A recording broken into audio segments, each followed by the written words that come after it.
Welcome to The Deep Dive, the show where we slice through complex topics to bring you the insights that truly matter. Today, we're embarking on a journey into the fundamental principles of cybersecurity. We're specifically diving into Chapter 1 of the Certified Information Systems Security Professional, or CISSP, Exam Study Guide. Our mission? Well, it's to demystify security governance through principles and policies, unpack why these foundational concepts are absolutely essential for any organization, and maybe uncover those surprising aha moments along the way. And guiding us through this critical material, we have a resident expert ready to illuminate the path. It's great to be here. Yeah, this deep dive into security governance it's really crucial. Without a clear understanding of these foundational elements, you're basically trying to build a house without a blueprint. It just won't work. It's where the strategic thinking of cybersecurity truly begins, setting the stage for, well, everything that follows in building a truly robust security posture. Okay, so let's unpack this right from the very start with what we can maybe call Security 101. We constantly hear that security is paramount, but why is it so fundamental to an organization's very existence and, day-to-day operations? Is it really that dramatic? Oh, it's not dramatic at all. In fact, it's absolutely critical. You need to think of security not just as an information technology, IT, or information systems, IS, departments problem. It's really a core business management tool. Its primary function is to ensure the reliable and protected operation of an organization's most valuable assets. Imagine like an organization as a highly sophisticated, interconnected machine. Okay, all right. Security in this scenario isn't just some optional accessory. It's the meticulous maintenance schedule, the crucial safety protocols, and the continuous quality checks. All the things that keep that machine running smoothly. It prevents costly breakdowns and shields it from any kind of internal or external sabotage. Without it, the machine, well, it grinds to a halt, or worse, starts producing faulty or compromised outputs, threatening the entire business.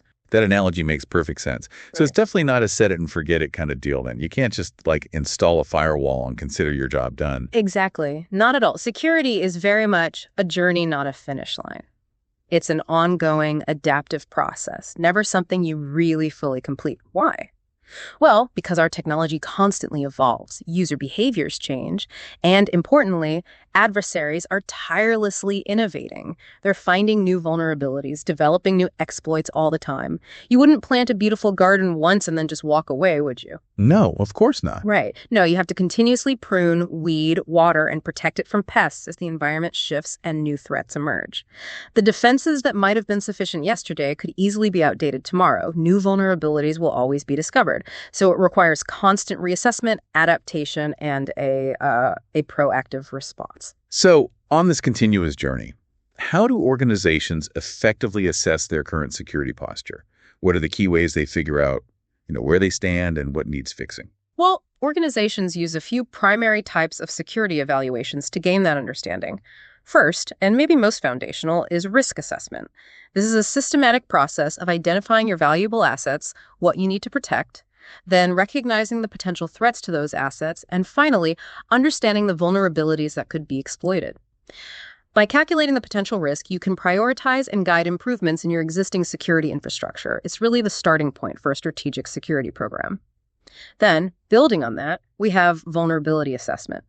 This often uses automated tools to quickly scan for and identify known weaknesses in systems, network configurations, or applications. Think of it like a rapid diagnostic scan for the obvious cracks in the foundation. And third, we get into something far more rigorous, penetration testing, or pen testing. This involves skilled, ethical hacking teams actively attempting to exploit both known and, crucially, unknown vulnerabilities. They try to see how far they can actually penetrate your systems. It's a full-on stress test designed to uncover issues that automated tools might miss.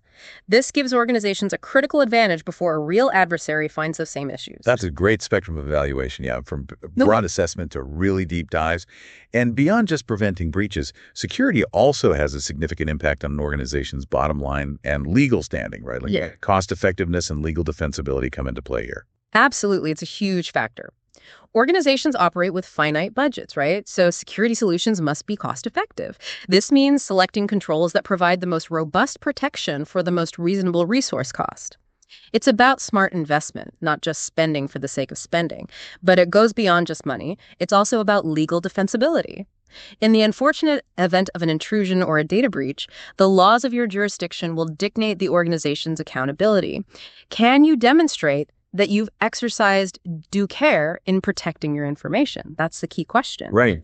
For example, a company might have made a calculated risk decision based on resource allocation. If they can then demonstrate in a courtroom that they took reasonable, legally supported security actions, even if a breach still occurred, they can significantly mitigate fines, penalties, or charges of negligence. It's about proving you did what a reasonable and prudent entity would do under the circumstances. Okay, now here's where it gets really interesting and I think quite fundamental for everyone listening. We're talking about the bedrock of security concepts, the 5 pillars, starting with the famous CIA triad. Let's break down confidentiality, integrity, and availability. These are the primary goals, the sort of non-negotiables, right? That's absolutely right. The confidentiality, integrity, and availability, known universally as the CIA triad, are the 3 primary goals and objectives of any robust security infrastructure.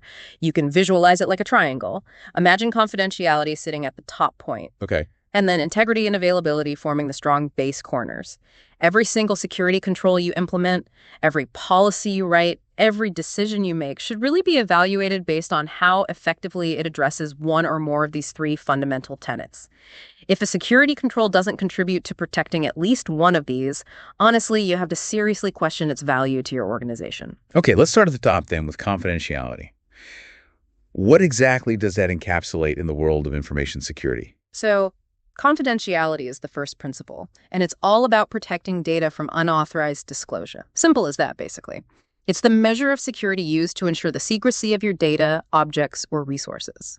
Think of it like sensitive business documents stored in a highly secure, locked safe. Right. Confidentiality ensures that only authorized individuals possess the key or know the combination to access those documents. And a violation isn't just a deliberate hack. It can also be something as simple as someone, inadvertently peeking over shoulder or finding an unlocked safe due to human error, or maybe an oversight in a security policy, or even a misconfigured system control that accidentally exposes data to the wrong person. It's all about preventing any kind of information leakage. So what are the most effective ways we counter those threats to confidentiality? How do we keep things locked down? Well, to prevent that unauthorized disclosure, we deploy a variety of countermeasures. Encryption is a primary one, obviously. Scrambling data to make it unreadable without the correct key. We also use strict access control mechanisms to tightly limit who can access what, and rigorous authentication procedures to verify user identities. Think multi-factor authentication, MFA, that asks for more than just a password. Data classification is also key. Labeling data based on its sensitivity ensures it gets handled with the appropriate level of care. And perhaps most importantly, extensive personnel training. You have to educate employees on best practices because honestly, human error is often a leading cause of accidental disclosure. And you mentioned there's some critical underlying concepts related to confidentiality. Can you elaborate on those a bit? Maybe highlight the ones that have the biggest impact day to day. Certainly. Yeah, these concepts highlight the sort of nuanced layers of confidentiality. For instance, sensitivity is crucial. It refers to the quality of information that could cause harm or damage if disclosed. So high sensitivity means it demands more protection. Makes sense, right? Right. Another really important one is privacy. This specifically protects personally identifiable information, or PII, preventing harm or embarrassment if that data is revealed.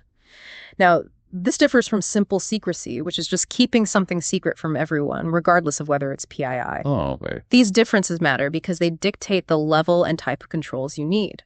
For example, ensuring patient medical records are private demands, different protocols than protecting, say, a secret company recipe, which is just about secrecy. We also think about concepts like seclusion, storing something in an isolated, heavily secured location, and isolation, keeping something entirely separate, maybe air-gapped from other systems. These concepts illustrate that confidentiality isn't a blanket rule, but a carefully tailored approach based on the specific type of data and its potential impact if compromised. Okay, that truly clarifies confidentiality. Let's move to the second pillar then, integrity. What does integrity fundamentally ensure for our data in systems? Right, integrity. This is the concept of protecting the reliability and correctness of data. It's about ensuring data remains accurate, complete, and consistent. Basically, preventing unauthorized alterations. We can look at integrity from three key perspectives. First, it's about preventing unauthorized subjects from making modifications, whether those are malicious or just accidental. Second, it's crucial for preventing authorized users from making mistakes, like accidental deletions or incorrect entries. People make errors. Yeah, happens all the time. It does. And third, it's vital for maintaining internal and external consistency of objects, meaning the data truly reflects the real world, and its relationships with other data are valid and verifiable. Imagine you have a complex recipe that must always be followed perfectly. Integrity is ensuring no one adds a wrong ingredient, that's an unauthorized modification, or makes a mistake while following the recipe, an authorized user error. If either happens, the integrity of the final dish, or in our case, our data, is compromised. It becomes unreliable. What are the common threats to integrity? It sounds like it could be a pretty broad range beyond just, malicious attacks. Indeed, it's broader than you might think.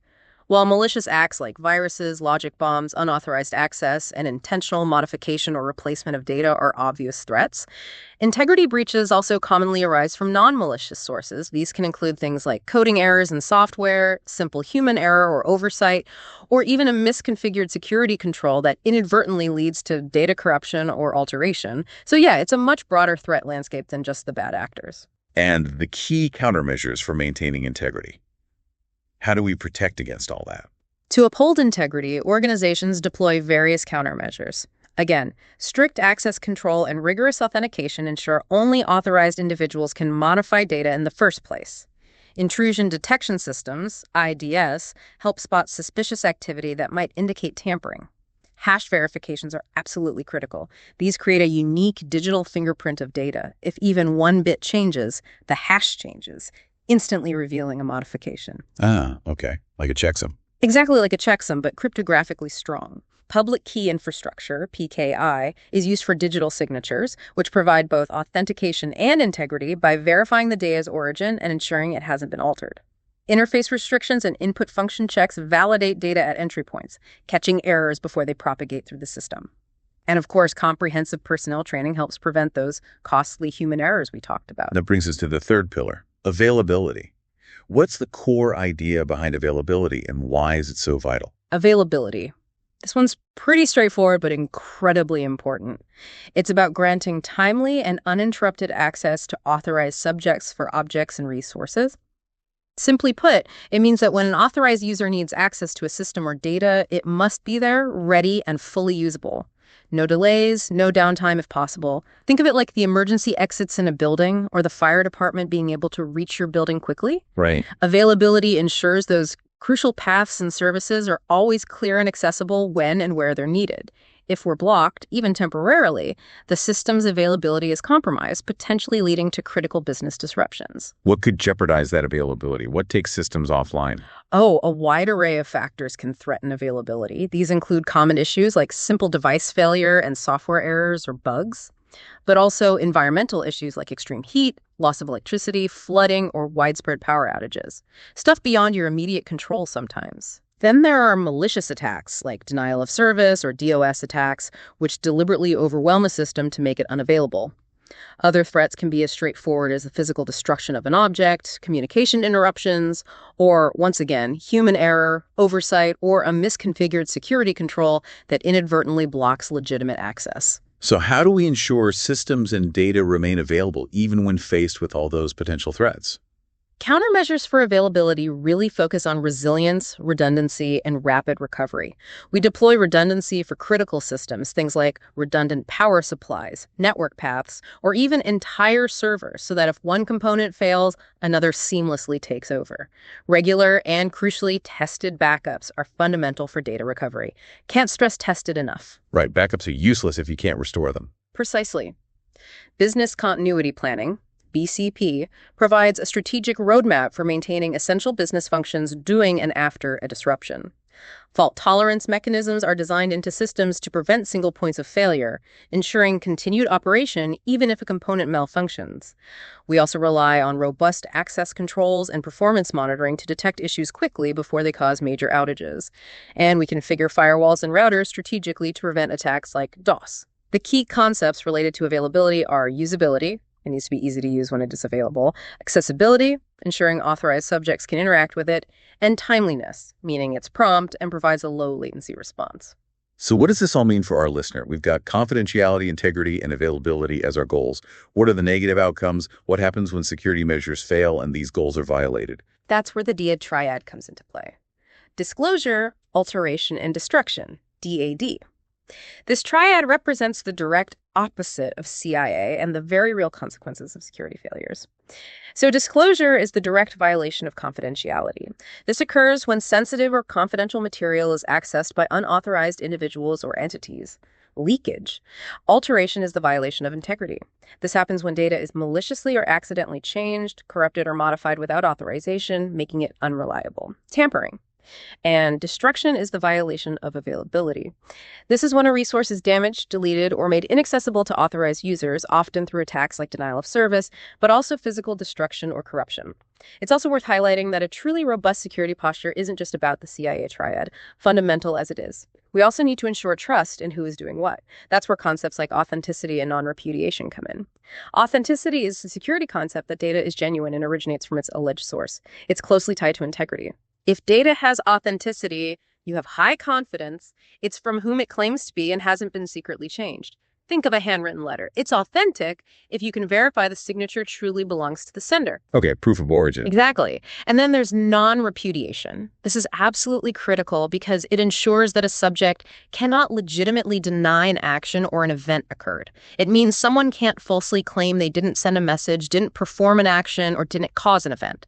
This is essential for accountability. Can't take it back. Right. For example, when you digitally sign a contract, if non-repudiation mechanisms are properly in place, you cannot later deny having signed or sent that contract. It's legally binding, essentially.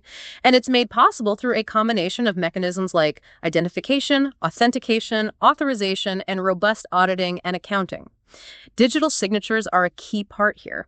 Without strong enforcement here, it's very difficult to prove culpability after an incident. That idea of non-repudiation seems to lead us directly into a crucial set of services, what we often call AAA, or AAA. This isn't just a battery company or that roadside assistance club, is it? No, definitely not that AAA in cybersecurity, though maybe just as essential sometimes. In our world, AAA stands for Authentication, Authorization, and Accounting Services. These are fundamental security mechanisms in nearly all secure environments. However, what isn't always clear is that the full process actually involves 5 sequential elements, not just 3. If you visualize the flow, it starts with identification, then moves to authentication, followed by authorization, and finally auditing and accounting. 5 steps. Okay. Yes, this sequence represents the full life cycle of security control for user access. Can you walk us through that flow step by step? Make it clear how they connect. Absolutely. Let's break down the 5 elements. 1, identification. This is the very first step. It's where a subject, a user, or maybe even a system claims an identity when attempting to access a secured area or system. This could be as simple as typing a username, swiping a smart card, speaking a passphrase, or using a biometric like a fingerprint scan. It's simply the claim, I am Alex. Of just stating who you are. Exactly. Then comes 2, authentication. This is where the system verifies whether that claimed identity is actually valid. It's the process of proving who you claim to be. The most common form is using a password, but strong security almost always employs multi-factor authentication MFA. That means combining something you know, like a password, something you have, like a smart card or code from your phone, and maybe something you are, like a fingerprint or face scan. So if identification is saying, I'm host speaker, then authentication is showing your ID badge, maybe plus a PIN, to prove it. Without this proof, access should be denied. Verification. Got it. 3, authorization. This crucial step defines the permissions and access rights that an authenticated subject has to a specific resource or object. This happens after identification and authentication have successfully confirmed who you are. So after you've shown your ID and it's been verified, authorization is like a bouncer checking if your name is on the guest list for this particular area and if you're allowed into the VIP section. It defines what you can do, not just who you are. Defines the permissions. Okay. 4, auditing. This is the programmatic means by which a subject's actions are tracked and recorded. It's the process of collecting and storing a detailed log of efforts and activities related to the system and subjects. Auditing is absolutely crucial for detecting unauthorized or abnormal activities, for forensic analysis after an incident to recreate a timeline of compromise, and to provide evidence for legal prosecution. It's about keeping a detailed, tamper-proof journal of what happened, and it's important to note the distinction here. Auditing is about recording and reviewing what happened, while monitoring is about real-time observation. You might monitor in order to audit, but they are distinct processes. Recording the actions. Makes sense. Or 5. Accounting. This is the final step, where we review those logs collected during auditing for compliance and, most importantly, for accountability. It links specific actions back to specific users. A strong authentication process is vital here because it helps ensure that if an action is performed, we can confidently attribute it to the person responsible. Imagine after a large event, accounting is like reviewing all the security footage and cross-referencing it with the guest list and entry logs to see who went where and what they did. If something went wrong, you know exactly who to hold accountable. That flow really ties everything together. Identification, authentication, authorization, auditing, accounting. Okay. So once we know who's who and what they can do, how do we actually protect things? What are the key mechanisms organizations use to build that secure environment? That's a fundamental question. Yeah, this brings us to several core protection mechanisms. The first, and incredibly important, is defense in depth, often called layering. This is the strategic use of multiple security controls arranged in a series, so that if one control fails, another one is there to pick up the slack. No single control is perfect, right? Right. So a multi-layered approach provides a far more robust defense. Think of protecting a medieval castle. You have a moat, then high walls, then guards on the walls, then locked doors inside, and finally a strong vault deep within the keep. Each is a layer. If the moat is breached, the high walls are still there. If security controls are implemented in parallel, a threat could bypass a single checkpoint, but with layered security, it has to pass through a series of increasingly difficult obstacles. We also talk about defense and breadth, which is slightly different. It's about diversity of defense, using different types of security products or vendors to reduce the risk of a single exploit compromising multiple layers if they're all from the same source. Layers and diversity. Okay. Next, there's abstraction. This mechanism is primarily used for efficiency and simplicity in security management. Instead of individually assigning security controls, restrictions, or permissions to every single object or every single user, which would be a nightmare. Yeah, sounds unmanageable. Totally. So you group them. For example, in a large company, instead of individually giving every employee permission to every file they might need, you create roles like marketing team or finance department and assign permissions to that role. Employees then simply inherit the permissions from their assigned role. This vastly simplifies the complexities of security management, especially in large environments. And we have data hiding. This is about preventing sensitive data from being discovered or accessed by unauthorized subjects. It's not merely about putting a document in a folder. It's about making it practically invisible or inaccessible. This could involve burying it deep within a labyrinth of folders or even using more sophisticated techniques like steganography, where data is hidden within another seemingly innocuous file, like an image or an audio file. Hiding in plain sight, almost. Kind of, yeah. While sometimes confused with security through obscurity, which generally isn't a strong primary defense strategy on its own data, hiding can significantly increase the effort an attacker needs to find and access sensitive information. Making things harder is good. And of course, there's encryption. This is the art and science of hiding the meaning or intent of data from unintended recipients. It's like scrambling a message using a secret code so that only someone with the correct key can unscramble and read it. Encryption is a cornerstone technology for protecting data both in transit, across networks, and at rest on storage devices, ensuring confidentiality and sometimes even integrity. Finally, we need to define security boundaries. This is the conceptual or physical line where security requirements fundamentally change. For instance, the boundary between your internal local area network, your LAN, and the wider internet is a classic security boundary. The edge of your network. Exactly. Recognizing these explicit points is essential for deploying appropriate and targeted security mechanisms like firewalls or intrusion prevention systems. Think of it like a national border. There are different rules, different levels of security, and different scrutiny when you cross from one country to another. You deploy specific security mechanisms at these checkpoints because the risk profile fundamentally changes. And these boundaries can be physical, like walls or fences around a data center, or logical, like a firewall segmenting different network zones. Okay, we've talked a lot about the what of security concepts, the building blocks. Now let's pivot to the how an organization actually governs its security efforts. This feels like moving from the technical details to the strategic oversight level. Precisely. This is where security governance enters the picture. It's the collection of practices, the policies, the roles, the responsibilities that are designed to support, define, and direct an organization's security efforts. It's fundamentally a top-down approach. It has to be. Typically led by the board of directors, the chief executive officer, CEO, and crucially, the chief information security officer, CISSP. The TSO, right? The core purpose of security governance is to continuously compare the internal security processes and infrastructure within the organization against external sources of knowledge. Things like industry best practices, established standards, and regulatory requirements. This comparison drives continuous improvement. It's like the executive leadership team of a large ship. Yeah. They set the course, define the rules for navigation, ensure the crew is trained, and regularly check external weather reports and other ships' best practices to ensure a safe and efficient journey. It's not just an IT issue, it's a core business imperative that ensures the ship, the whole organization, stays on course securely. And what about when you extend your operations to external partners or cloud providers? That must introduce another layer of governance, I imagine, because you're trusting someone else with your sensitive data or critical systems.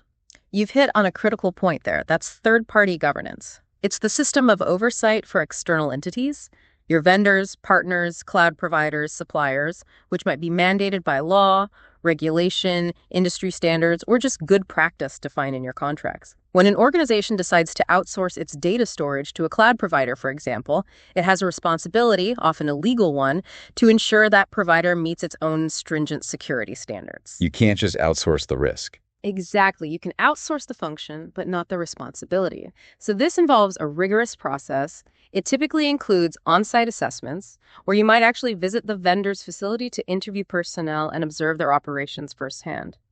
You'll also conduct thorough document exchange and review, meticulously investigating the data sets and documentation exchanged, and scrutinizing their formal processes, like their service level agreements, SLAs, and maybe service level requirements, SLRs. And crucially, you perform process policy reviews, where you request copies of their security policies, their procedures, their incident response documentation to ensure they align with your own standards and expectations. This is where concepts like an authorization to operate, an ATO, or maybe a temporary ATO, TATO, become relevant. These are formal approvals, often required in government or highly regulated industries, signifying a system meets requirements. But they can be voided if documentation is incomplete or inadequate, or if monitoring shows problems. So once this governance structure is in place, both internally and with third parties, how does an organization manage its security function day to day and ensure it's actually improving over time, not just staying static? Right. Managing the security function effectively is about operating the business with a continuous, data-driven focus on evaluating and improving security. This means security must be measurable. You can't manage what you can't measure, as they say. True. Organizations use performance metrics, function metrics, operation metrics, and action metrics to truly understand how security features are performing. For instance, they might track how quickly security incidents are detected and resolved, or how often security policies are reviewed and updated, and analyze trends over time to show, hopefully, a reduction in unwanted occurrences or faster response times. This practice of constant measurement, analysis, and evaluation is really a cornerstone of effective security governance. How does all this security planning align with the broader business strategy, the company goals, the overall mission? It sounds like it can't just be a siloed IT project operating in a vacuum. It absolutely cannot be. That's a recipe for failure. Security management planning is fundamentally about ensuring the proper creation, implementation, and enforcement of a security policy by deeply aligning all security functions to the organization's overall business strategy, goals, mission, and objectives. Security decisions, especially significant ones, often require a documented argument, what we call a business case. Right, justifying the cost and effort. Exactly. It's like a detailed proposal to build a new factory. It must clearly articulate the security benefit or risk reduction, justify the cost in terms of budget and resources, and most importantly, demonstrate how it aligns with the company's long-term vision or protects its core operations. This is precisely why a top-down approach to security is universally considered the most effective. Security policies, priorities, and directives must flow from senior management down through all levels of the organization's hierarchy. This stands in stark contrast to a bottom-up approach, where maybe IT staff try to make security decisions without senior management buy-in. That rarely works well and is often problematic because it lacks authority and resources. And within this top-down structure, who plays what role? Cybersecurity can feel very abstract sometimes, so defining those roles makes it concrete and actionable, doesn't it? It definitely does. Assigning clear responsibilities is key. There are typically 6 common roles that are crucial in a secured environment.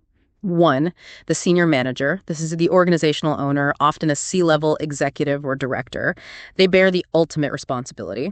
They own the assets being protected and are ultimately responsible for ensuring due diligence, the planning, and due care, the action in establishing security. They can be held liable for the overall success or failure of the security program. The buck stops there. Pretty much. 2, the security professional. This role is focused on designing and implementing the security solutions. They're often part of an information security infosec team or maybe a cyber incident response team, CRIT. They follow the directives from senior management and are responsible for writing and implementing security policies and controls. They are the implementers, not the ultimate decision makers. 3, the asset owner. This is typically a high-level manager, maybe a department head, who is responsible for classifying the data or assets within their purview for placement and protection. They formally own the data, although they usually delegate the daily tasks of handling it to a custodian. Okay, so they decide how sensitive something is. Correct. 4, the custodian. This person is assigned the hands-on tasks of implementing the prescribed protection based on the asset owner's classification. They perform the daily operational duties necessary to provide adequate protection, such as performing and testing backups, validating data integrity, deploying security solutions, and managing data storage. 5, the user. This is the end user or operator, anyone who has access to the secured system to do their job. Their primary role is to adhere to security policies and operate within the defined security parameters as they perform their daily work tasks. They are the first line of defense in many ways. And often the first target. Sadly, yes. 6, the auditor. This critical role is responsible for reviewing and verifying that the implemented security solutions are adequate, effective, and compliant with policies, standards, and regulations. They produce compliance and effectiveness reports, which are then reviewed by the senior manager. Issues they discover can lead to new directives for security professionals or custodians, closing that feedback loop. Think of it like a busy restaurant. The senior manager is the owner setting the overall vision and budget. The security professional is the head chef designing the kitchen layout and strict food safety rules, policies. The asset owner is the person who owns the valuable ingredients, data, coming into the kitchen. The custodian is the line cook handling those ingredients daily, ensuring they are stored and prepared correctly according to the rules.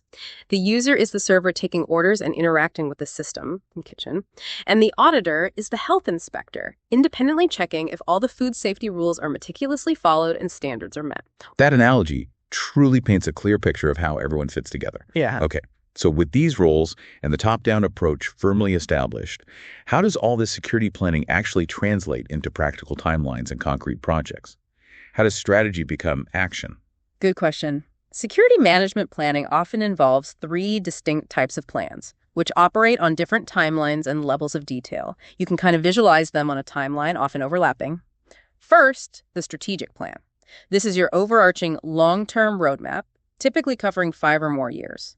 It defines the organization's fundamental security purpose, ensures security functions are deeply aligned with the broader business goals and objectives, and always begins with a comprehensive risk assessment. It's the broad strokes, the high-level vision for where security needs to go. The big picture. Exactly. Second, the tactical plan. This is a midterm plan, usually spanning 1 year or maybe a bit more. It provides more detailed goals for specific projects.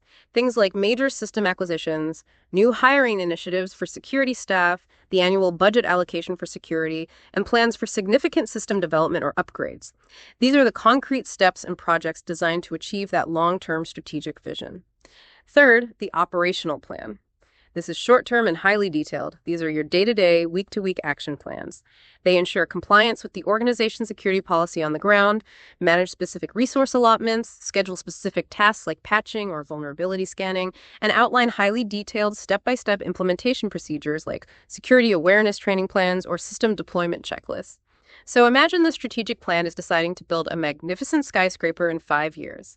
The tactical plans are the yearly construction phases, budgeting for specific materials like steel and glass, and hiring specialized crews for different stages. The operational plans are the daily schedules for each worker on site, how they lay individual bricks, pour concrete section by section, and manage safety on a minute-by-minute basis. They all work together. And how do major organizational processes like mergers, acquisitions, or even outsourcing fit into this security governance picture? They seem like moments of heightened risk and complexity. They absolutely are. And security governance must intricately address every aspect of an organization, including these major structural and operational shifts. For example, during acquisitions and mergers, M&A, there's a significant risk of inappropriate information disclosure, massive data loss, extended downtime, or even a failure to achieve the expected return on investment, the ROI, if security oversight and integration are inadequate. These events demand significantly increased scrutiny, due diligence on the acquired company's security posture, and careful integration planning. Lots of unknowns usually. Exactly. Similarly, during divestitures, which involve selling off assets or business units or even just reducing employees, managing security is critical. You need to prevent data leakage as assets or people leave and ensure proper, secure sanitization of any disposed media or systems. And with outsourcing or third-party integration, as we touched on earlier, you're inherently relying on external entities for critical functions. This means rigorous security assessments up front, continuous monitoring throughout the relationship, and ensuring that minimum security requirements for hardware, software, and services are meticulously integrated into legally binding contracts like service-level agreements, SLAs, or service-level requirements, SLRs. You need to be as confident that their operations are secure and trustworthy as if they were your own internal teams. It's all part of holistic governance. Okay, so if security governance is the what, the strategy, the roles, the oversight, and the who, what are the widely accepted playbooks or blueprints organizations use for building a strong security posture? It sounds like there's a whole library of established expertise to draw from, rather than everyone reinventing the wheel. You're absolutely right, there is, and that's a good thing. This brings us to security control frameworks. These are structured sets of guidelines, standards, and best practices explicitly designed to help organizations effectively manage and enhance their information security and cybersecurity posture. They are essentially battle-tested blueprints, collections of wisdom from many experts and organizations over time. One of the most globally recognized is the International Organization for Standardization, ISO, family of standards, particularly the ISO International Electrotechnical Commission, IEC, 27000 series. This is a widely adopted international standard for organizing security and related management practices. It provides a comprehensive systematic approach to establishing, implementing, maintaining, and continually improving an information security management system, or ISMS. ISO 27001 is probably the most famous one there. Exactly. 27001 specifies the requirements for the ISMS itself. In the U.S., especially for government and related industries, a prominent source is the National Institute of Standards and Technology, NIST or NIST.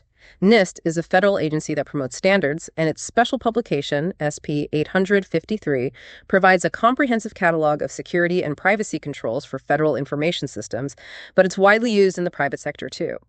NIST also offers foundational frameworks like the Risk Management Framework, RMF, which is a process for managing security risk, and the Cybersecurity Framework, CSF, which provides a voluntary framework based on existing standards and best practices to manage cybersecurity risk in a more flexible way.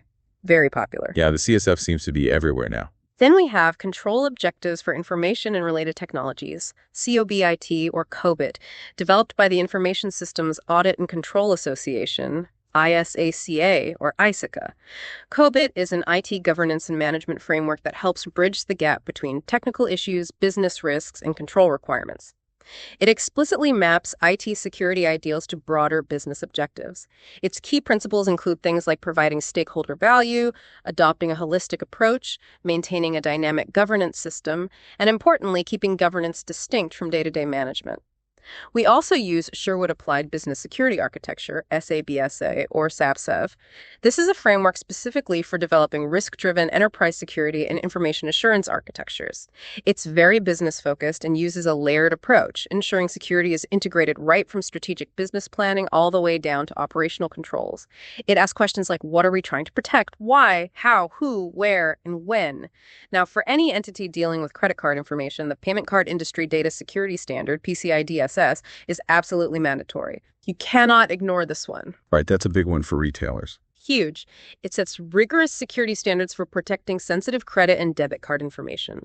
Its key components include strong data security for cardholder data like encryption and masking, robust network security, firewalls, secure configurations, strict access controls, least privilege, regular monitoring and testing, vulnerability scans, penetration tests, clear information security policies, strong vulnerability management, patching, physical security for point-of-sale POS devices, and solid incident response plans.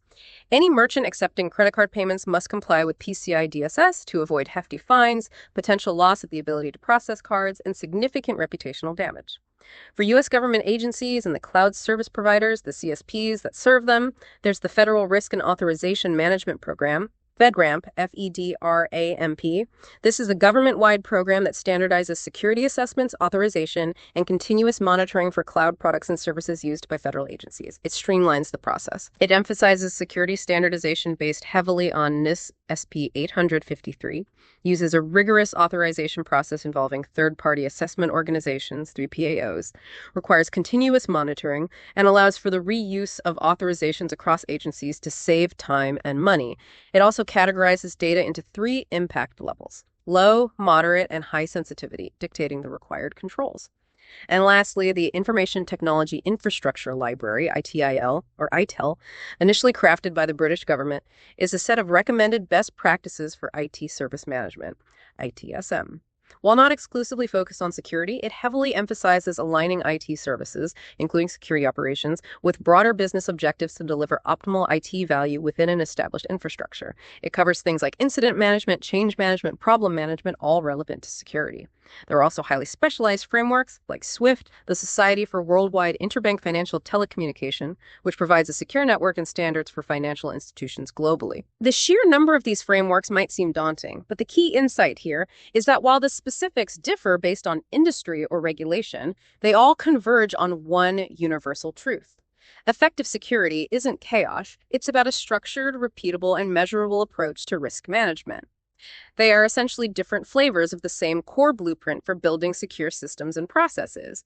These frameworks sound really robust, laying out clear paths and expectations. But what about the broader concepts of responsibility and care that seem to underpin all of this? It sounds like it's more than just following a checklist from one of these frameworks. Absolutely. It's fundamentally about a mindset and a legal standing of responsibility. This brings us to due diligence and due care.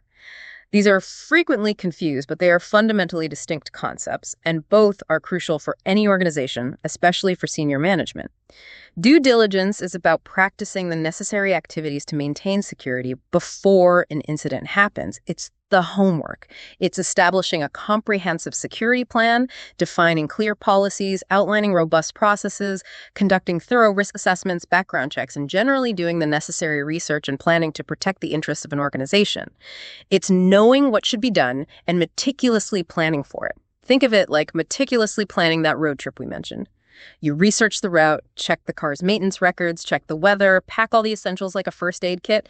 You're diligently preparing based on potential risks. Okay, the prep work. Exactly. Due care, on the other hand, is the action part.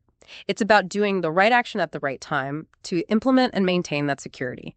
It's the continuous application of the security structure onto the IT infrastructure day in and day out. If due diligence is planning your road trip, due care is actually driving safely, following all traffic laws, paying attention, and adjusting to changing road conditions during the trip. It's operating responsibly. Doing the right thing. Precisely. Senior management must demonstrate both due diligence, planning, policies, and due care, actions, enforcement, follow-through, to avoid charges of negligence and reduce legal liability in the event of a security breach or incident. It's about showing that you not only knew what to do diligence, but you actually did it consistently and responsibly care. Now we've got the overarching governance, the frameworks providing blueprints, and the concepts of diligence and care. But how does an organization translate all that strategic guidance into actionable, everyday rules for everyone, from senior leadership down to individual users? This must be where policies, standards, procedures, and guidelines come in, right? The actual documents people use. Precisely. Think of it as a clear, hierarchical structure of security documentation. It flows logically from broad statements of intent at the top down to highly specific step-by-step instructions at the bottom. At the very top, you have security policies. These are the highest tier of formalization. A security policy defines the overall scope of security for the organization, identifies the assets that need protection, and broadly outlines the required security solutions and the organization's security philosophy. It's the what and the why. Think of it as the company's security constitution, broad statements of intent, core values, and fundamental objectives regarding security. Policies are compulsory, mandatory for everyone. They are often issue-specific, like an acceptable use policy, AUP for employees, or a data classification policy. Importantly, they serve as tangible evidence that senior management has exercised due diligence. High-level rules from the top. Exactly. Below policies are security standards. These are also compulsory requirements, but they get more specific. They mandate the homogeneous use of specific hardware, software, technology, or configurations across the organization to ensure consistency and interoperability. They define how to achieve the goals set out in the policy in a uniform way. If a policy states all sensitive data must be encrypted, a standard might specify all data at rest on company laptops will use AES 256 encryption via BitLocker. Think of them like building code-specific mandatory requirements for construction materials and methods that everyone must follow. Making sure everyone uses the same secure tools or settings. Right. Then we have baselines. A baseline defines a minimum level of security configuration that must be applied to every system throughout the organization. It's essentially a starting point or a snapshot of a secure state that all systems must meet before they can be brought into production or connected to the network. It establishes a common foundational secure configuration that applies universally, like ensuring all servers have specific security patches applied and unnecessary services disabled. It's the floor, the minimum acceptable security level. The minimum bar everyone has to clear. You got it. Next are guidelines. Now, these are different. Guidelines are recommendations for how security requirements could or should be implemented. They are flexible and allow for customization based on specific circumstances or conditions. Unlike policies or standards, guidelines are not compulsory. They're more like best practices manuals or helpful advice. They provide suggestions that can be adapted but aren't strictly enforced. They offer guidance but allow for judgment. Suggestions, not rules. Exactly.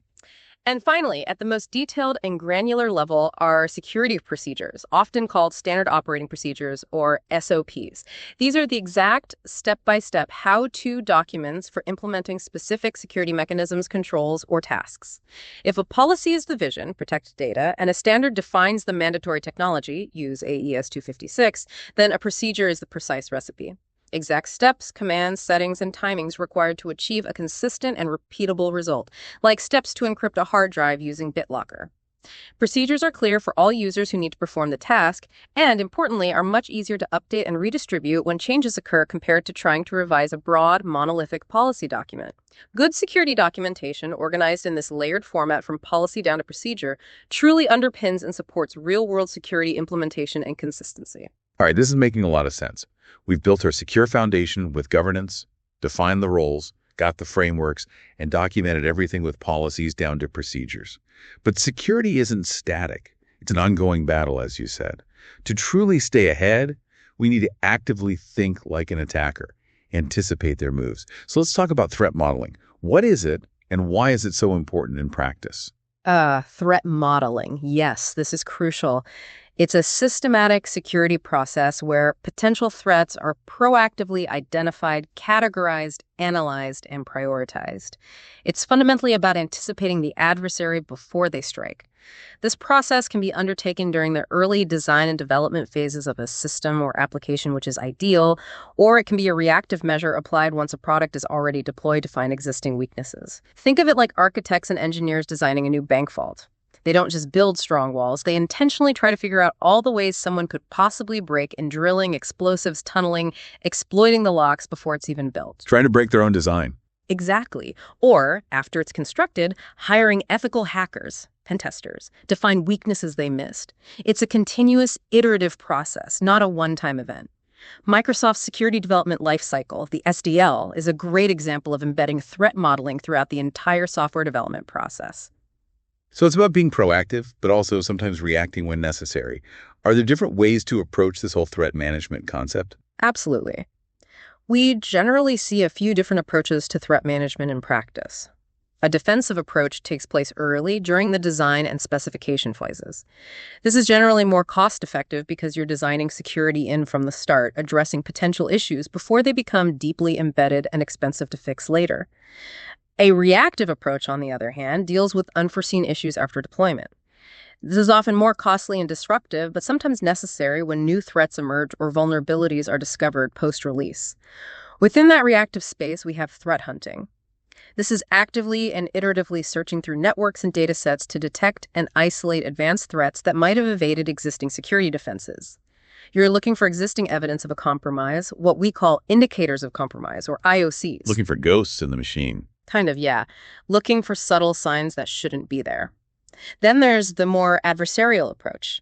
This involves actively testing systems, often in a lab or even in the marketplace environment, using techniques like ethical hacking, penetration testing, detailed source code review, and a specialized dynamic testing technique called fuzz testing. Fuzz testing, or fuzzing, involves providing unexpected, invalid, or random data as inputs to a program to see if it crashes or reveals vulnerabilities. These adversarial methods are incredibly useful for finding flaws that may not have been predicted during the initial design or static analysis. When you're trying to identify these potential threats, are there specific frameworks or ways of thinking about them that guide the process? Where do you even start? Yes, there are 3 common conceptual approaches to guide threat identification. You can be focused on assets. Here you ask, what valuable assets does our organization possess? Data, systems, reputation, and what potential threats could impact them specifically? You start with what you care about most. Alternatively, you can be focused on attackers. This involves considering who are the potential adversaries? What are their motivations? Financial, political, espionage? What are their goals? And what are their known tactics, techniques, and procedures? TTPs. Understanding the likely adversary helps you anticipate their specific moves. Know your enemy. Exactly. The third approach is focused on software, which is especially relevant if your organization develops its own applications or relies heavily on specific software. Here you ask, what threats are relevant specifically to the software we are building or operating, considering its architecture, technologies used, and deployment environment? Building on that, especially the software-focused approach, a widely recognized model for categorizing potential threats is the Microsoft STRIDE threat model, STRIDE. Each letter in STRIDE represents a distinct category of security threat. spoofing.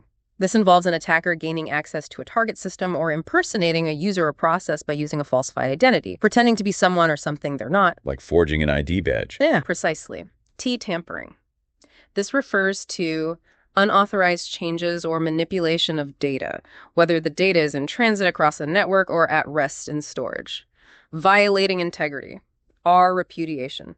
This is when a user or an attacker attempts to deny that they performed an action or an event despite having done so, threatening accountability. Robust security mechanisms like audit logs and digital signatures are specifically designed to counter this. Information disclosure.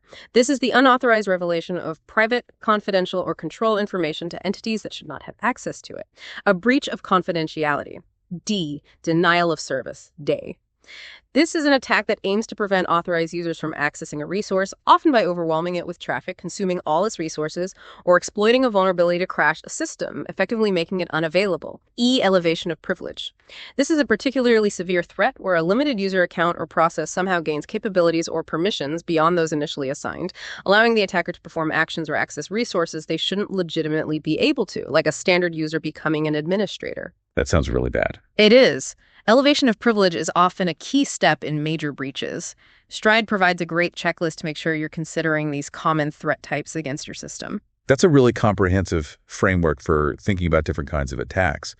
Are there also specific methodologies or structured processes for actually doing the threat modeling exercise? Absolutely. Having a structured process is key to making it effective and repeatable. One prominent methodology is Process for Attack Simulation and Threat Analysis, PASTA, or PASTA. PASTA is a 7-stage, risk-centric methodology. It really focuses on aligning the technical threats with business objectives and impact. It helps organizations select and develop countermeasures based on the specific value of the assets they are protecting. The 7 stages are: 1. Stage 1, definition of the objectives, DO. Clearly defining the business objectives and the associated security requirements for the system or application being modeled. Why does this system exist? What does it need to protect? 2. Stage 2. Definition of the technical scope, DTS. Understanding the technical environment, the systems, applications, network boundaries, data flows that will be analyzed. What's in scope? 3. Stage 3. Application decomposition and analysis, ADA. Breaking down the application or system into its core components, trust boundaries, and data flows to understand its logic and potential entry-exit points. Taking it apart conceptually. Exactly. 4. Stage 4. Threat analysis, TA. Identifying potential threats relevant to the decomposed application, often using frameworks like STRIDE, attack libraries, or considering known attacker TTPs. 5. Stage V, Weakness and Vulnerability Analysis, WVA. Mapping the identified threats to specific weaknesses in the system's design or implementation, and identifying existing vulnerabilities like unpatched software or configuration errors that could be exploited. 6. Stage 6, Attack Modeling and Simulation, AMS. Developing potential attack paths or scenarios, simulating how an attacker might actually chain together identified vulnerabilities to realize specific threats and achieve their objectives. 7. Stage 7, Risk Analysis and Management, RAM. Analyzing the identified risks based on likelihood and impact, prioritizing them, and determining appropriate mitigation strategies or countermeasures, connecting it all back to the initial business objectives. So PASTA essentially helps you systematically walk through your system's objectives, break it down, analyze threats, find vulnerabilities, model how an attack might unfold, and then make informed, risk-based decisions on how to manage those threats. Another approach, which is particularly useful in modern, fast-paced development environments, is Visual, Agile, and Simple Threat, VAST, modeling. VAST. This methodology integrates threat modeling directly into an agile software development process, making it a more continuous and scalable activity rather than a separate heavyweight phase. Once you've identified these potential threats, perhaps using STRIDE or PASTA, how do you map them out or visualize them to better understand the potential attack paths? That's a great next step. Determining and diagramming potential attacks is key. You often create a high-level diagram, like a data flow diagram, DFD, of the elements involved in a critical transaction or process, such as a user login request. The diagram visually shows components like users, web servers, application servers, and databases. It highlights the flow of data between them and, importantly, marks the trust boundaries, the points where the level of trust changes.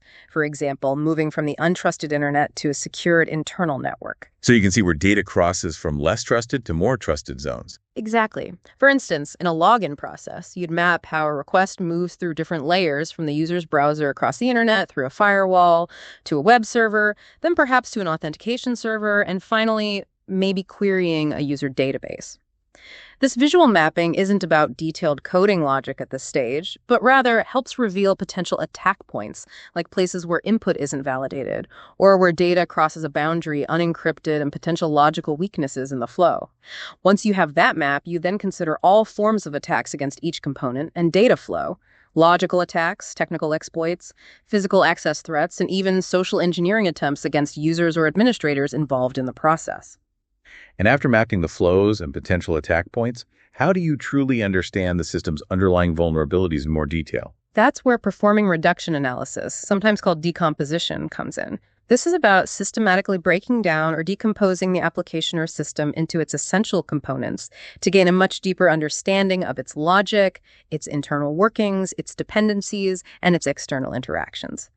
It's like taking apart that complex machine we talked about earlier, piece by piece, to truly understand how each part works, how they connect, and where each individual piece might be vulnerable. During this process, you specifically identify and analyze 5 key concepts. 1. Trust boundaries. Again, explicitly identifying every location where the level of trust or security requirements change. These are critical control points. 2. Data flow paths. Mapping the exact movement of data between different components and across trust boundaries. Where does sensitive data go? 3. Input points. Identifying all locations where the system receives external input, from users, other systems, files, network connections. These are often prime targets for attackers because they represent potential entry points for malicious data. Where the outside world touches the system. Exactly. 4. Privileged operations. Pinpointing any activity within the system that requires greater privileges than a standard user account or process typically needs, especially operations that can make system changes or alter security configurations. These need extra scrutiny. 5. Details about security stance and approach. This is the explicit declaration and review of the security policy, the security foundations being relied upon, like specific libraries or OS features, and the security assumptions made during the design of the system itself. Are those assumptions still valid? By breaking the system down this way, focusing on these key elements, you gain a much more granular understanding of exactly where and how threats might be realized. So once you have this incredibly detailed understanding from decomposition and threat identification, you likely have a long list of potential issues. Yeah. How do you prioritize which threats to address first, especially when resources, time, money, people are always limited? That's the crucial next step. Prioritization and response. You simply can't fix everything at once, or maybe even ever, so you have to prioritize intelligently. After thorough documentation and analysis of the threats and vulnerabilities, you need to rank and rate them. A very common technique is to use a relatively simple calculation. Probability, or likelihood, multiplied by damage potential, or impact. How likely is this to happen, and how bad will it be if it does? Likelihood X impact.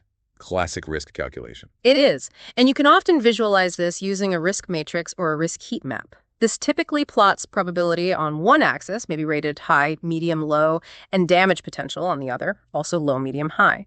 The cells where these intersect then show the overall risk level. For example, a threat in the high cell, high probability, high damage, is clearly a top priority requiring immediate attention.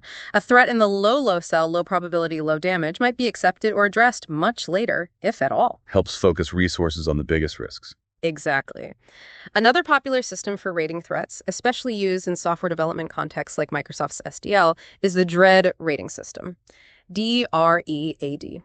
DREAD provides a slightly more nuanced approach by evaluating threats based on 5 key questions, often assigning a numerical score, for example, 1 to 10 to each. D. Damage potential. How severe is the damage likely to be if the threat is realized? Impact on CIA, reputation, finances. R. Reproducibility. How complicated or easy is it for attackers to consistently reproduce the attack? Is it reliable for them? E. Exploitability. How hard or easy is it to actually perform the attack? Does it require complex tools, skills, or access? A. Affected users. What percentage or number of users are likely to be affected if the attack succeeds? Scale of impact. D. Discoverability. How hard or easy is it for an attacker to initially discover the weakness or vulnerability? Is it obvious or deeply hidden? By summing or averaging these scores, organizations can get a quantitative rating to help determine threat priorities. These priorities then directly guide the remediation responses, whether that involves implementing new technology, changing processes, redesigning architecture, or improving detection and monitoring capabilities. We've really navigated the internal landscape of security now, covering governance, frameworks, policies, and even thinking like an attacker through threat modeling. But as you've hinted, in today's interconnected world, an organization's security is often only as strong as its weakest link, and that link might be outside its own walls within its broader ecosystem.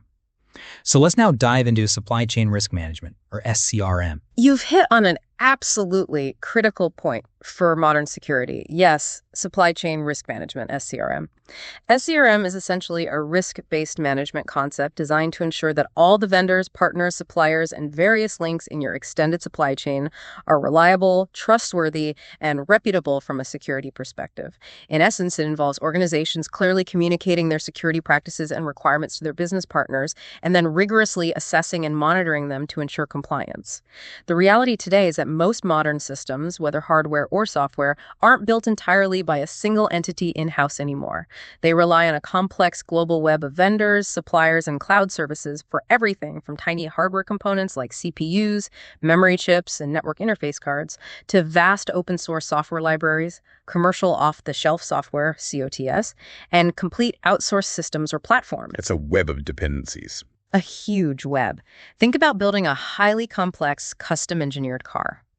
SCRM is like making sure every single part, from the smallest bolt and sensor to the sophisticated engine control unit, ECU, and infotainment system, comes from a trusted, quality-controlled supplier.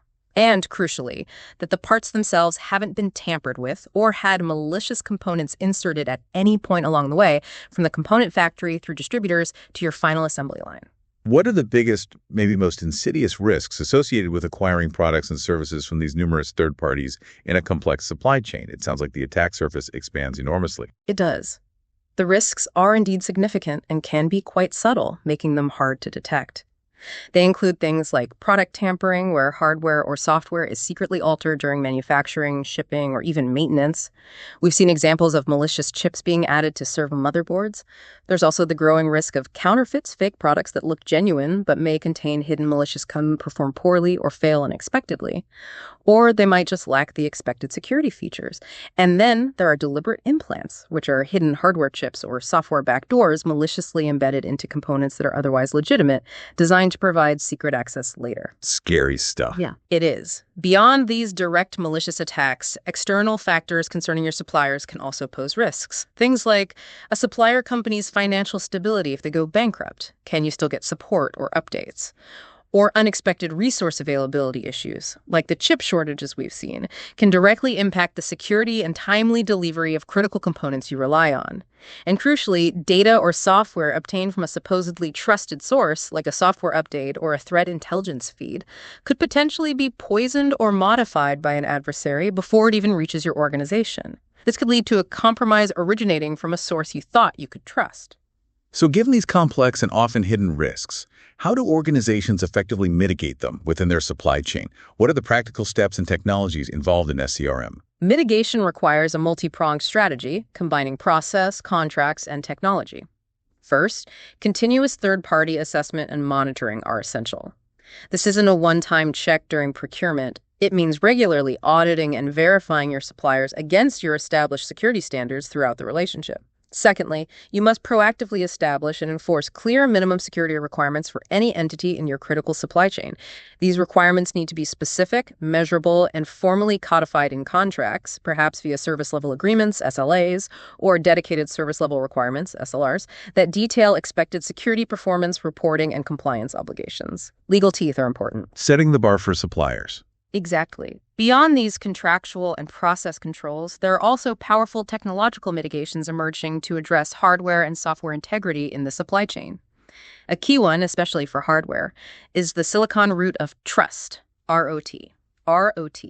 This is a hardware root of trust, a foundational tamper-resistant component, often a specialized secure microcontroller or a dedicated area within a larger chip built directly into a computer's hardware at the silicon level.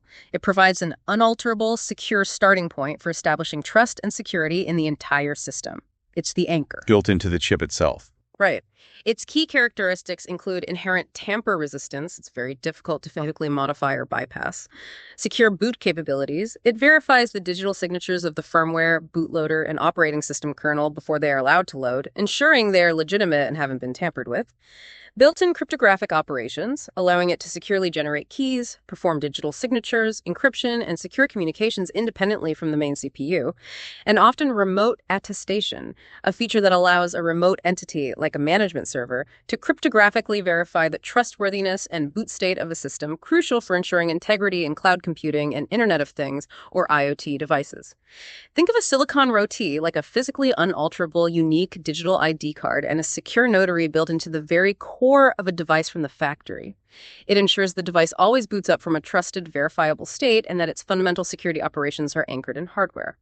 Another advanced hardware component related to this is a physically unclonable function, or PUF, often pronounced PUF. A PUF is a specialized physical electronic structure integrated into a chip that generates a unique, unpredictable, and stable digital identifier or cryptographic key based on inherent microscopic variations in its physical manufacturing process, like tiny variations in transistor thresholds. Like a chip's fingerprint. Exactly like a fingerprint. Because these microscopic physical properties are practically impossible to control precisely or duplicate, even by the original manufacturer, PUFs are used to create unique, unclonable fingerprints for electronic devices. This helps definitively identify genuine components, prevent counterfeits, and can be used to securely generate or store cryptographic keys without actually storing the key itself in non-volatile memory where it could be extracted. It's derived on the fly from the physics. And finally, moving to the software side of the supply chain, we have the increasingly important concept of the Software Bill of Materials, or SBOM, pronounced SBOM. An SBOM is essentially a structured and comprehensive inventory, like a detailed list of ingredients of all the software components that make up a software application or system. This includes open source libraries, commercial off-the-shelf software, COTS, third-party APIs, and all their specific versions and dependencies. Knowing exactly what software is inside your software. Precisely. Its primary purpose is to enhance software transparency, security, compliance, and overall lifecycle management. An accurate SBOM allows security teams, developers, and operators to quickly identify and address known vulnerabilities within specific components, like the Log4j vulnerability showed us, track patches and updates across the software supply chain, and trace the origins of software components to ensure they come from trusted sources and meet licensing requirements. Think of it as that complete ingredient list and nutritional facts label for a software product. You know exactly what's inside, where it came from, and if there are any known allergens, vulnerabilities you need to worry about. Integrating these advanced security features, ROT, PUF, SBOMs into the overall SCRM plan, alongside robust processes and contracts, is absolutely vital for maintaining a defensible security posture in our increasingly complex and interconnected world. Wow, we've truly covered an incredible amount of ground today. That was a really comprehensive deep dive into the foundational elements of cybersecurity governance, hitting everything from the core principles right through to the supply chain. Absolutely. We've journeyed from understanding the core why of security, its absolute necessity for business operations and protecting assets, all the way to the detailed how of strategically managing it, both internally across an organization's various roles and processes, and crucially, externally throughout its extended ecosystem of suppliers and partners. It really highlights how interconnected and multifaceted security governance is today. So, for our listener, let's try to boil this down. Let's quickly recap the most important takeaways from this deep dive into Chapter 1. If they remember just a few key things, what should absolutely stick with them? Okay, the key takeaways. If I had to pick the absolute essentials from this chapter, they would be: first, the CIA Triad Confidentiality, Integrity, and Availability. Remember CIA, these are the bedrock principles. Every security decision, every control implemented should ultimately relate back to protecting one or more of these three fundamental tenets of information security. And remember the constant balancing act between them. CIA, got it. Second, understanding the sequence and purpose of the AAA services, which we expanded to the 5 steps. Identification, authentication, authorization, auditing, and accounting is crucial. This is your fundamental blueprint for managing user access, defining permissions, and ensuring accountability within any secure system. Know that flow. The 5 steps of AAA plus TUSH. Okay. Third, security governance itself. Remember, this isn't just an IT department problem. It's a top-down business imperative. Senior management must own it and drive it, ensuring security aligns with the overall organizational strategy, goals, and objectives. Without that leadership and clear responsibility, security efforts often fail. Top-down leadership. Crucial. Fourth, the vital distinction between due diligence and due care is key, both for legal defensibility and for effective security practice. Remember, due diligence is the planning, the preparation, the homework. Due care is the ongoing responsible action, actually doing the right thing consistently. You absolutely need both. Plan and act. Diligence and care. Fifth, threat modeling. This is a proactive and continuous process, not a one-off task. It's about actively understanding and anticipating potential attacks before they happen, using structured frameworks like STRIDE and methodologies like PASTA. Thinking like the adversary is vital for building effective defenses. Think like an attacker. Proactive defense. And finally, number 6, supply chain risk management, SCRM. This recognizes that in today's world, an organization's security perimeter extends far beyond its own walls. It includes its entire ecosystem of suppliers and partners. Mitigating these external risks using processes, contracts, and increasingly advanced technologies like Silicon Root of Trust, ROT, physically unpwnable functions, PUFs, and transparent software bill of materials, SBOMs, is no longer optional. It's critical. That was a fantastic journey through the very first chapter of the CISSP domains. It truly highlights that security is this complex, multi-layered discipline. It requires continuous effort, strategic thinking, and a deep understanding of not just technology, but also people, processes, and the business itself. It's definitely not just about firewalls and antivirus anymore. And that complexity, that constant evolution, raises an important question, I think. Something for our listeners to maybe ponder as they continue their learning. As technology continues its relentless acceleration, think AI, quantum computing, ubiquitous IoT, and as threats become ever more sophisticated, automated, and diverse, how will organizations need to adapt their security governance models? How can governance become agile enough to not just react to the latest breach or regulation, but to truly stay ahead of the curve, anticipating and preparing for the threats of tomorrow, maybe even threats we can't fully conceive of today? It's a challenge that will undoubtedly keep security professionals and business leaders on their toes for years to come. How do we govern security effectively in a future that's arriving faster than ever? That is a truly thought-provoking question to leave us with. How do we govern security for a future we can barely predict? Excellent food for thought. Thank you so much for guiding us through that incredibly detailed landscape today. And thank you all for joining us on this deep dive. Until next time, keep listening, keep learning.